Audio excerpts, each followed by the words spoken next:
Retired SP TK Rajmohan നമുക്കൊപ്പം telephone ലൈനിൽ ചേരുന്നു. ശ്രീ രാജ്മോഹൻ, നമ്മുടെ മുന്നിലേക്ക് ഇപ്പോൾ വരുന്ന വാർത്ത ഇതാണ്.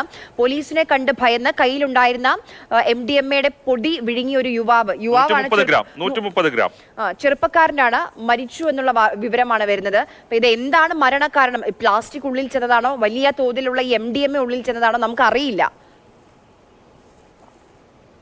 കാരണം ഈ മരണകാരണത്തിനകത്ത് MDMA ഓവർഡോസ് അത് ഈ ഡ്യൂ പ്രോസസ് ഓഫ് ലോ നോക്കിയാൽ, അതായത് ഇതിന് അത് ഫർദർ ആയിട്ട് ഈ മെഡിക്കൽ എവിഡൻസ് നോക്കി കഴിഞ്ഞാൽ, പോസ്റ്റ്മോർട്ടം നടത്തി കഴിഞ്ഞാൽ തീർച്ചയായിട്ടും അറിയാൻ പറ്റും അത് MDMA ഓവർഡോസ് ആണോ അല്ല മറ്റു വല്ല കാരണം കൊണ്ടാണെന്ന് മനസ്സിലാവും. നമ്മളിതിൽ ഇത് കാണേണ്ട ഒരു വിഷയം എന്താണെന്ന് വെച്ചാൽ, ഈ പോലീസും എക്സൈസും അങ്ങനെ ലോ എൻഫോഴ്സ്മെന്റ് ഏജൻസി കുറച്ചിപ്പോൾ വളരെ കണിശമായിട്ട് ഒരുപാട് റൈഡ് കണ്ടക്ട് ചെയ്തിട്ട് ഈ ഡ്രഗിനെതിരായിട്ട് ഒരു ബാർ തന്നെ ഉണ്ട് ഇപ്പോൾ ഈ നമ്മുടെ കേരള സംസ്ഥാനത്ത്.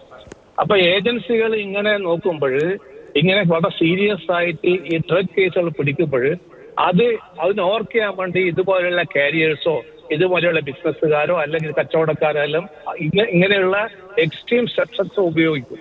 അങ്ങനെ എക്സ്ട്രീം സ്റ്റെപ്സ് ഒക്കെ ഉപയോഗിച്ചിട്ട് ആരെങ്കിലും മരിച്ചു കഴിഞ്ഞാൽ ഈ ഏജൻസി ഈ ഡ്യൂ പ്രോസസ് ഓഫ് ലോ കൂടി ആ മരണം അത് ലീഗലൈസ് ചെയ്ത് കഴിഞ്ഞാൽ നമുക്ക് ഇത് വാർ അഗേൻസ്റ്റ് ഡ്രഗ് വളരെ കണിശമായിട്ട് മുന്നോട്ട് കൊണ്ടുപോകാൻ പറ്റും.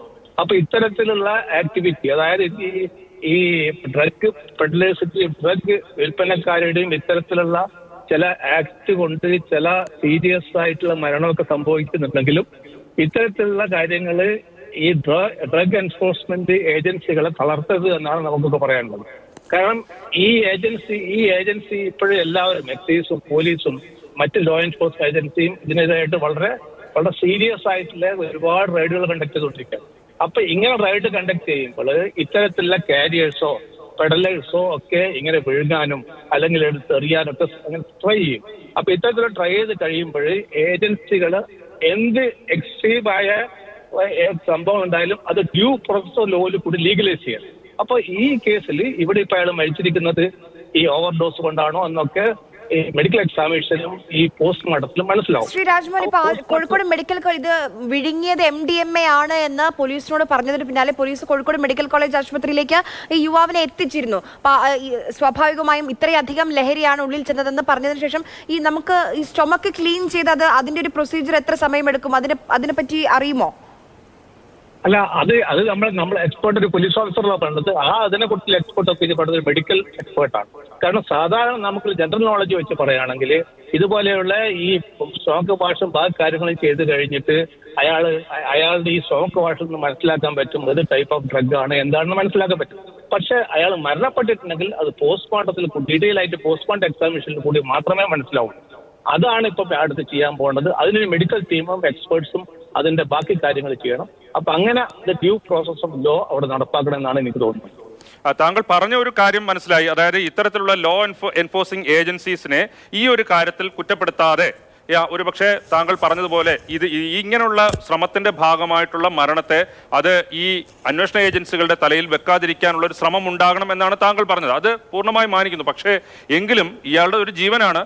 അവിടെ മെഡിക്കൽ കോളേജ് ആശുപത്രി പോലൊരു സ്ഥലത്താണ് എത്തുന്നത്. ഇങ്ങനെ വിവരം കിട്ടുന്നു. ആ വിവരം കിട്ടിയിട്ടും ഇതിന്റെ ഇഫക്റ്റ് എന്താണെന്ന് ഈ ഡോക്ടർമാർ മനസ്സിലാക്കിയിട്ടുണ്ടോ തുടങ്ങിയ പ്രശ്നങ്ങൾ ബാക്കിയാവുകയാണ്. തീർച്ചയായിട്ടും അത് ഒരു മരണമായി ഒരു പൊതുസമൂഹത്തിൽ മരണമായി ബന്ധപ്പെട്ടുള്ള കാര്യങ്ങളാണ് താങ്കൾ പറഞ്ഞത്. ശരിയാണ്. അപ്പൊ ഇങ്ങനെയുള്ള ഒരു സിറ്റുവേഷനിൽ ഒരാൾ മരണപ്പെട്ട് കഴിഞ്ഞാൽ അന്വേഷണ ഏജൻസിക്ക് 2 റോളാണുള്ളത്. ഒന്ന്, ഈ മരണം ലീഗലായിട്ട് അല്ലെങ്കിൽ ഈ മരണം യഥാർത്ഥത്തിൽ സംഭവിക്കുന്നത് എന്താണെന്ന് മനസ്സിലാക്കി അത് പ്രോപ്പർ ഇൻവെസ്റ്റിഗേറ്റ് ചെയ്തിട്ട് ഈ ലീഗൽ ഏജൻസി മനസ്സിലാക്കണം എങ്ങനെയാണ് ഇത് മരണം ഉണ്ടായത്, ഇത് ഓവർഡോസ് ആണോ അല്ല വേറെ വല്ല കാരണം കൊണ്ടാണോ എന്നും അന്വേഷണ ഏജൻസി ഇൻവെസ്റ്റിഗേഷൻ കൂടെ മനസ്സിലാക്കണം. അതിന് സെപ്പറേറ്റ് ഇൻവെസ്റ്റിഗേഷൻ ഏജൻസി ഉണ്ട്. അതേസമയം തന്നെ ഈ ഡ്രഗിനെതിരായിട്ടുള്ള fight, the war against drug, ആ പ്രോസസ് ഇന്ന് കേരളത്തിൽ അങ്ങോളം ഇങ്ങോളം നടന്നുകൊണ്ടിരിക്കുകയാണ്. അതിന് ഇത്തരത്തിലുള്ള ചില സംഭവങ്ങൾ അതിനെ ക്ഷീണിപ്പിക്കാതിരിക്കണമെന്നാണ് എനിക്ക് പറയാനുള്ളത്. മനസ്സിലായി. വളരെയധികം നന്ദി ശ്രീ TK രാജ്മോഹൻ സംസാരിച്ചതിന്.